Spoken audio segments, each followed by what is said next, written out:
En 1955, una de las actrices más hermosas del cine de oro mexicano entró a una clínica y firmó documentos que cerraron para siempre su posibilidad de ser madre. Lilia Prado, la estrella que había brillado junto a las más grandes leyendas del cine mexicano, renunció a su útero porque el hombre que amaba le prometió que su amor sería eterno y que los hijos eran innecesarios cuando tenían un amor tan perfecto. Ella creyó cada palabra. Ella sacrificó su derecho a la maternidad pensando que ese acto de entrega total los uniría para siempre. Pero décadas después, cuando el cáncer comenzó a devorarla por dentro, cuando Lilia Prado ya no podía caminar sola al baño y su cuerpo se convirtió en un campo de batalla médico, cuando necesitaba desesperadamente que alguien sostuviera su mano en las madrugadas de dolor insoportable, ese mismo hombre que le había pedido ese sacrificio simplemente desapareció. La dejó muriendo en un hospital rodeada de enfermeras que cobraban por hora mientras él rehacía su vida con otra mujer más joven que sí le daría los hijos que Lilia había sacrificado por él. Y hoy vas a descubrir la verdad brutal que la industria mexicana ha ocultado durante décadas sobre Lilia Prado. Cómo entregó su útero, su carrera y su dignidad a un hombre cuyo nombre todos protegen pero que la abandonó exactamente cuando más lo necesitaba. Y porque esta historia revela algo aterrador sobre lo que realmente significa el amor en la industria del entretenimiento. Porque lo que le hicieron a Lilia Prado no fue solo crueldad. Fue un tipo de traición tan calculada y tan protegida por el silencio de Hollywood que te hará cuestionar todo lo que creías saber sobre sacrificio, lealtad y el precio que las mujeres siguen pagando por creer en promesas de hombres que nunca tuvieron intención de cumplirlas. Antes de continuar, suscríbete y activa la campanita ahora mismo, porque historias como la de Lilia Prado solo sobreviven si tú decides que merecen ser escuchadas. El algoritmo de YouTube observa cuántas personas se suscriben en los primeros 60 segundos y eso decide si esta verdad llega a 100 personas o a 100,000. Tu suscripción no es un gesto simbólico. Es tu voto para que sigamos contando lo que la industria quiere que olvides. Así que suscríbete, deja tu like y prepárate porque lo que estás por descubrir va a cambiar tu perspectiva sobre el amor y el sacrificio. Lilia Prado nació en 1928 en la Ciudad de México y desde muy joven mostró ese tipo de belleza que la cámara adora, con ojos expresivos que podían comunicar dolor sin decir una palabra y una presencia en pantalla que hacía que los directores pelearan por tenerla en sus películas. Y para los años 50 ella ya era una de las actrices más prometedoras del cine de oro mexicano, ese periodo mágico donde México producía películas que competían internacionalmente y creaba estrellas que brillaban en todo el continente. Lilia estaba construyendo metódicamente una carrera que podría haberla convertido en una leyenda al nivel de María Félix o Dolores del Río, participando en películas como Víctimas del Pecado, en 1951 junto a Ninón Sevilla, donde su actuación demostró que tenía la capacidad de sostener escenas dramáticas complejas. Y Salón México, donde trabajó bajo la dirección de Emilio Fernández, uno de los directores más respetados de la época, y cada película añadía otra capa a su reputación, otro ladrillo en el edificio de lo que prometía ser una carrera legendaria. Pero entonces llegó él, el hombre cuyo nombre la historia ha sido demasiado generosa en proteger pero que necesitas conocer para entender la traición completa. Un actor que también estaba construyendo su carrera y que vio en Lilia no solo a una mujer hermosa, sino a alguien cuya luz podría impulsar su propia ascensión, porque así funcionaba el sistema en aquella época y sigue funcionando ahora. Los hombres en la industria del entretenimiento han entendido desde siempre que asociarse con una mujer exitosa es una forma de elevar su propio estatus. Y él era particularmente hábil en este juego. Sabía exactamente cómo presentarse como el compañero perfecto, el hombre sensible que apreciaba el arte de Lilia, que entendía las demandas de su profesión porque él también era actor, que podía hablar su mismo idioma sobre guiones y directores y la presión de estar siempre en el ojo público. Y aquí es donde comienza el veneno disfrazado de romance, porque le dijo exactamente lo que ella necesitaba escuchar. Le dijo que la amaba con una intensidad que trascendía lo convencional, que su amor era tan puro y tan completo que no necesitaba de nada más, que los hijos eran distracciones que arruinaban carreras y cuerpos, que las verdaderas artistas elegían su arte sobre la maternidad, y citaba ejemplos de actrices internacionales que habían permanecido sin hijos y habían alcanzado grandeza. Pero lo que él convenientemente omitía era que muchas de esas mujeres no habían elegido, sino que habían sido forzadas por un sistema que no perdonaba embarazos, que cancelaba contratos cuando las actrices engordaban aunque fuera por llevar una vida dentro de ellas. Y Lilia, que era joven y estaba profundamente enamorada, comenzó a internalizar esta narrativa. Comenzó a creer que renunciar a la maternidad no era una pérdida sino una elevación, una prueba de su compromiso tanto con él como con su arte. Lo más perverso de esta manipulación es que la convenció de que la decisión era de ella, de que era su elección feminista y empoderada cuando en realidad estaba siendo cuidadosamente moldeada para servir sus intereses, porque él no quería hijos que compitieran por la atención de Lilia. No quería embarazos que pausaran su carrera y por extensión afectaran su propia imagen pública como la pareja de una estrella activa.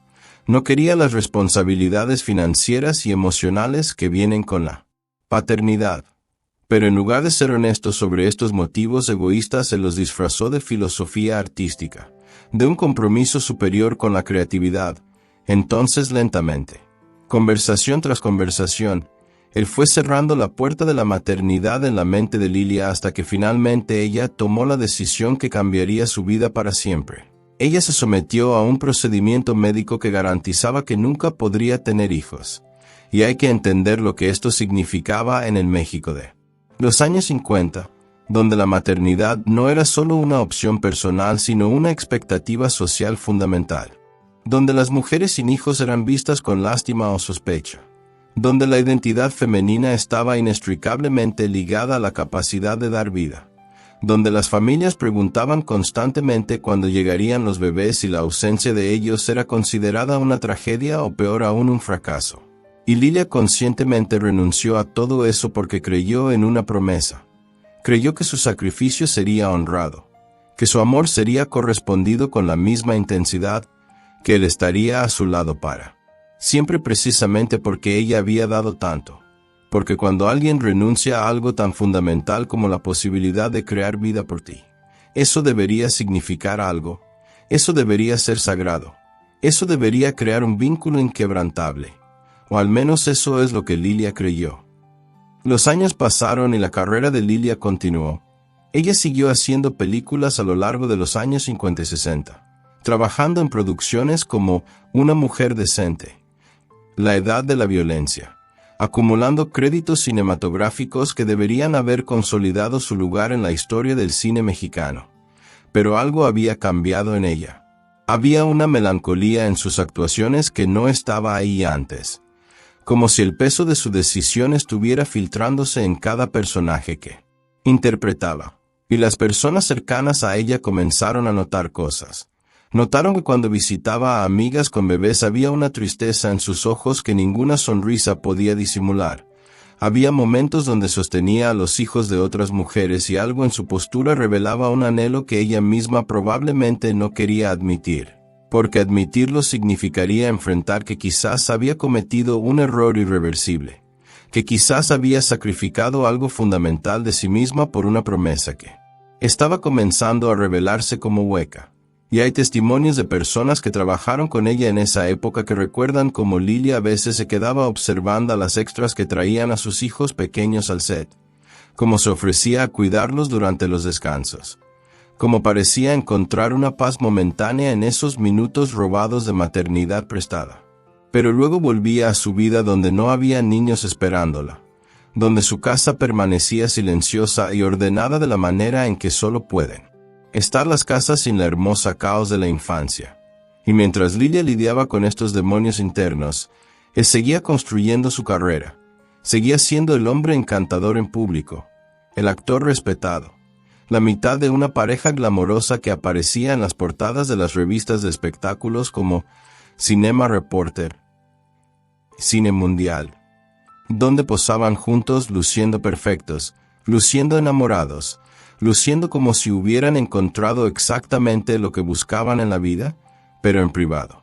La dinámica había cambiado de maneras sutiles pero significativas, porque una vez que obtuvo lo que quería, Una vez que Lilia había hecho el sacrificio irreversible, él ya no necesitaba mantener la misma intensidad de devoción. Ya no necesitaba cortejarla o convencerla porque ella ya estaba atada a él de maneras que iban mucho más allá de un simple compromiso. Estaba atada por una decisión que no podía revertir, por un sacrificio que solo tenía sentido si su relación perduraba. Porque sí. Admitía que la relación estaba fallando, entonces tendría que enfrentar que había mutilado su propio futuro por nada, que había cerrado la puerta a la maternidad para un hombre que no valoraba ese sacrificio. Y él sabía esto. Conscientemente o no, él entendía el poder que esta dinámica le daba. Entendía que Lilia tenía más que perder al irse que él. Y comenzó a comportarse como alguien que sabe que puede salirse con la suya. Comenzó a distanciarse emocionalmente. Comenzó a llegar tarde a casa sin explicaciones satisfactorias. Comenzó a haber rumores de otras mujeres. Rumores que circulaban en los sets de filmación y en las fiestas de la industria. Rumores que eventualmente llegaron a oídos de Lilia a través de amigas que no sabían si decirle o no, porque ¿cuál es el protocolo cuando sabes que alguien está siendo traicionado? Guarda silencio y eres cómplice, o hablas y rompes su corazón. Y cada vez que Lilia confrontaba estas señales, cada vez que mencionaba sus sospechas o su incomodidad con su comportamiento, él tenía la respuesta perfecta. Le recordaba todo lo que habían construido juntas. Le recordaba que ella había elegido libremente no tener hijos, que habían acordado que su amor era suficiente, que las actrices celosas eran un cliché patético y ella era mejor que eso. Y de alguna manera siempre lograba hacer que ella se sintiera culpable por dudar, culpable por necesitar más, culpable por sentir que algo estaba terriblemente mal, porque los manipuladores expertos tienen esta habilidad de voltear cada confrontación, de transformar tu queja legítima en tu defecto de carácter, de hacerte sentir que el problema no es su comportamiento sino tu incapacidad de manejarlo con madurez. Y Lilia cayó en este patrón una y otra vez, disculpándose por ser insegura, prometiendo ser menos demandante, trabajando más duro para ser la pareja perfecta que él supuestamente necesitaba, sin darse cuenta de que nada de lo que hiciera sería suficiente porque el problema nunca había sido ella sino él y su incapacidad fundamental de valorar lo que tenía. Y entonces en algún momento de los años 90 llegó el diagnóstico que cambiaría todo. Lilia Prado tenía cáncer. Y los detalles médicos específicos son menos importantes que entender lo que este diagnóstico significó en el contexto de su vida. Porque no era el tipo de cáncer que respondes con un tratamiento rápido y sigues con tu vida. Era el tipo de cáncer que te devora lentamente, que requiere cirugías brutales donde te abren y te sacan pedazos y te cosen de vuelta pero nunca vuelves a ser la misma, que requiere quimioterapias que te dejan sin fuerzas para levantarte de la cama, que te quitan el cabello y te roban el apetito y transforman tu cuerpo en un campo de batalla donde cada día es una negociación con el dolor y la náusea y el terror existencial de saber que algo dentro de ti te está matando. Y Lilia, que había pasado décadas siendo bella y fuerte y capaz, de repente se encontró completamente vulnerable, completamente dependiente, completamente necesitada del amor y el cuidado que él había prometido sería eterno. Porque esto es lo que significa amor eterno verdaderamente. No significa estar ahí cuando todo es fácil y glamoroso. Significa estar ahí cuando la persona que amas está vomitando de la quimioterapia a las 3 de la mañana. Significa estar ahí cuando ya no puede bañarse sola. Significa estar ahí cuando el miedo la despierta gritando en medio de la noche. Significa estar ahí en los momentos donde no hay nada romántico o hermoso sino solo la cruda realidad de un cuerpo que está fallando. Y aquí es donde la verdadera naturaleza de él se reveló en toda su fealdad. Porque cuando Lilia más lo necesitaba, cuando necesitaba que alguien la llevara a las sesiones de quimioterapia en el hospital y sostuviera su mano mientras el veneno médico entraba a sus venas tratando de matar el cáncer antes de que la matara a ella. Cuando necesitaba que alguien la ayudara a vestirse porque levantar los brazos por encima de su cabeza se había vuelto una tarea imposiblemente dolorosa. Cuando necesitaba que alguien simplemente estuviera ahí en las noches interminables donde el dolor era tan intenso que no podía dormir y el silencio de una habitación vacía amplificaba cada pensamiento oscuro sobre muerte y mortalidad, él comenzó a desaparecer. Y no fue una desaparición súbita y dramática que al menos hubiera tenido la honestidad de la claridad. Fue una desaparición gradual e insidiosa. Primero fueron excusas laborales. Tenía filmaciones que no podía cancelar, compromisos que había hecho meses atrás, reuniones importantes con productores que podrían significar su próximo gran papel. Y Lilia entendía porque ella también era actriz y conocía las demandas de la industria. Conocía cómo los contratos se firman con anticipación y cómo cancelar puede significar quedar en listas negras. Entonces perdonaba sus ausencias y trataba de ser fuerte durante los días que pasaba sola en hospitales fríos donde las enfermeras cambiaban turno cada 8 horas. Ninguna conocía su nombre ni le importaba que alguna vez había sido hermosa en la pantalla grande, donde los doctores hablaban sobre su cuerpo en tercera persona como si ella no estuviera ahí, donde las agujas entraban a sus venas tantas veces que ya no quedaban lugares sin moretones. Pero las ausencias de él se hicieron más largas, más frecuentes, más obvias. Y empezó a faltar no solo a las sesiones de quimioterapia sino a las noches en casa. Empezó a quedarse en el departamento de un amigo, supuestamente o en hoteles cuando las filmaciones terminaban tarde. Y los rumores comenzaron a circular de nuevo, pero esta vez eran diferentes. Esta vez no eran solo rumores de flirteos o aventuras pasajeras. Eran rumores de que él estaba siendo visto con otra actriz de manera consistente. Una más joven, obviamente, porque siempre son más jóvenes. Una sin las cicatrices de cirugías de cáncer. Una que todavía tenía cabello brillante y piel sin la palidez de la quimioterapia. Una que todavía tenía la capacidad de darle los hijos que Lilia había sacrificado. Y cuando finalmente alguien tuvo el valor de decirle a Lilia lo que todos sabían, cuando una amiga cercana se sentó en su cama de hospital y le contó la verdad que había estado circulando durante meses, Lilia no reaccionó con sorpresa sino con una resignación devastadora. Como si en algún nivel profundo ella siempre hubiera sabido que esto terminaría así. Como si todos los años de pequeñas traiciones la hubieran preparado para esta traición final y absoluta. La confrontación final entre Lilia Prado y el hombre que le había prometido amor eterno no fue dramática en el sentido cinematográfico.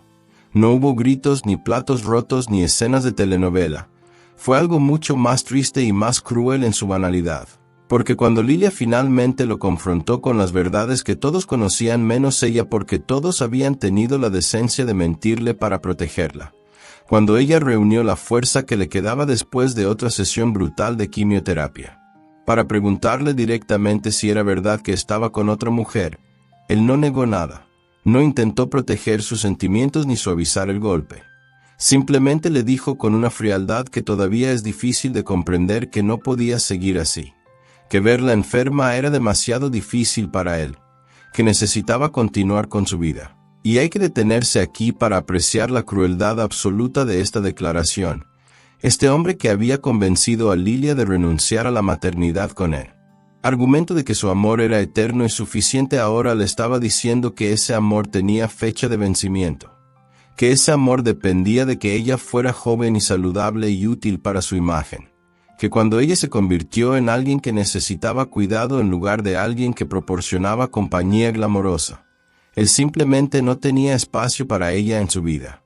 Y lo que hace esta traición aún más profunda es que Lilia había sacrificado específicamente su capacidad de tener hijos. Había renunciado a la posibilidad de tener una familia propia que podría haberla cuidado en este momento exacto. Porque si hubiera tenido hijos ahora serían adultos que podrían estar a su lado, que tendrían una obligación filial de cuidarla. Pero ella había elegido no tenerlos porque él le había prometido que él sería suficiente, que su amor llenaría cualquier vacío.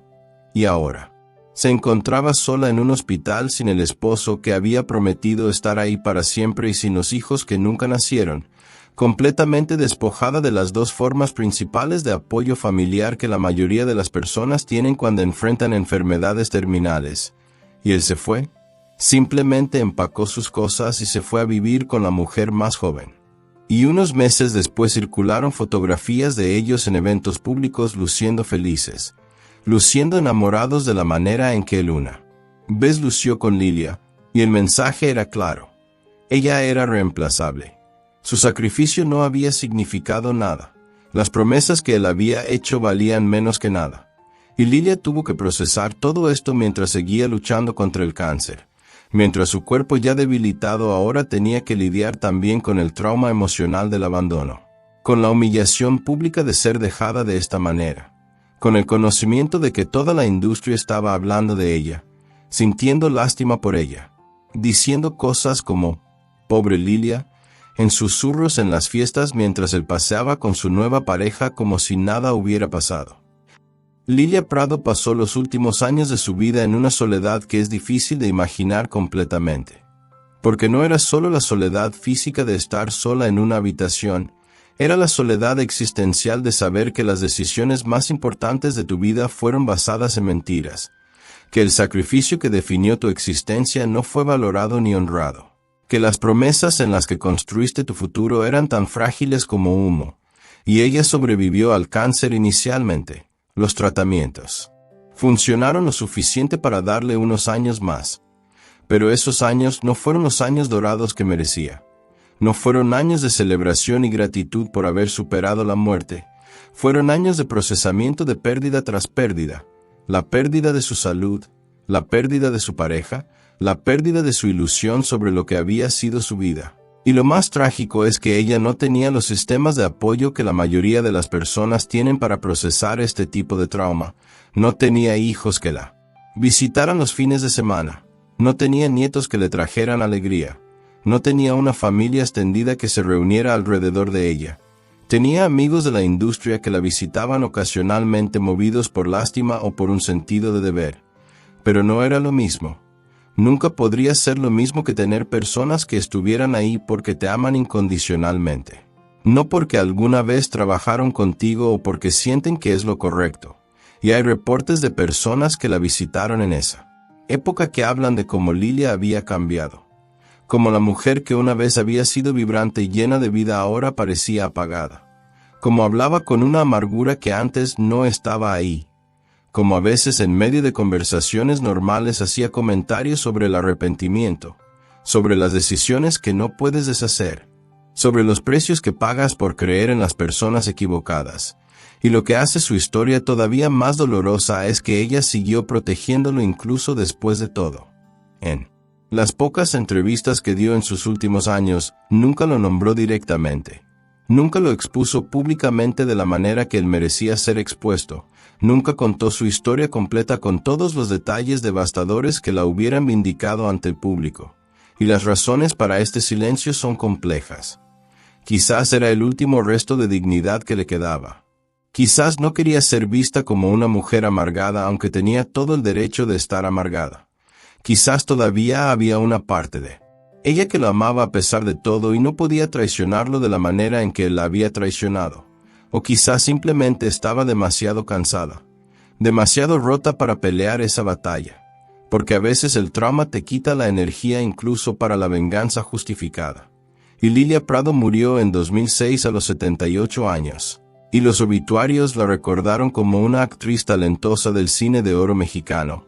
Mencionaron sus películas más importantes, mencionaron su contribución al cine mexicano, pero ninguno de ellos contó la historia real, ninguno de ellos habló sobre el sacrificio que había hecho, sobre la traición que había sufrido, sobre el precio que había pagado por creer en el amor, y él siguió con su vida, siguió actuando ocasionalmente, siguió criando a los hijos que tuvo con la mujer más joven. Siguió siendo respetado en los círculos de la industria como si nada hubiera pasado, como si no hubiera destruido a una mujer que había dado todo por él. La historia de Lilia Prado no es solo la historia de una actriz que tomó una mala decisión, es la historia de un sistema completo que permite y hasta celebra este tipo de explotación emocional de las mujeres. Porque tenemos que preguntarnos cómo es posible que un hombre pueda convencer a una mujer de renunciar a su capacidad de tener hijos. Puede abandonarla cuando está muriendo. Puede rehacer su vida sin consecuencias mientras ella muere sola. Y aún así mantener su reputación intacta. ¿Cómo es posible que la industria del entretenimiento haya protegido su identidad incluso después de su muerte mientras el sacrificio de Lilia permanece mayormente desconocido? Y la respuesta es que vivimos en una sociedad que todavía valora el confort de los hombres poderosos más que la justicia para las mujeres que han sido victimizadas, que prefiere no hacer olas, no señalar, no incomodar, y eso necesita cambiar. Y si has llegado hasta aquí, si has escuchado toda esta historia y sientes, aunque sea una fracción de la injusticia que representa, entonces comparte este video ahora mismo. Asegúrate de que la historia de Lilia Prado sea conocida. Deja un comentario contándome qué piensas. Suscríbete si valoras que sigamos contando estas verdades incómodas. Y recuerda su nombre no como una víctima, sino como una advertencia de lo que sucede cuando sacrificas partes fundamentales de ti mismo por promesas que resultan ser mentiras. Gracias por escuchar hasta el final.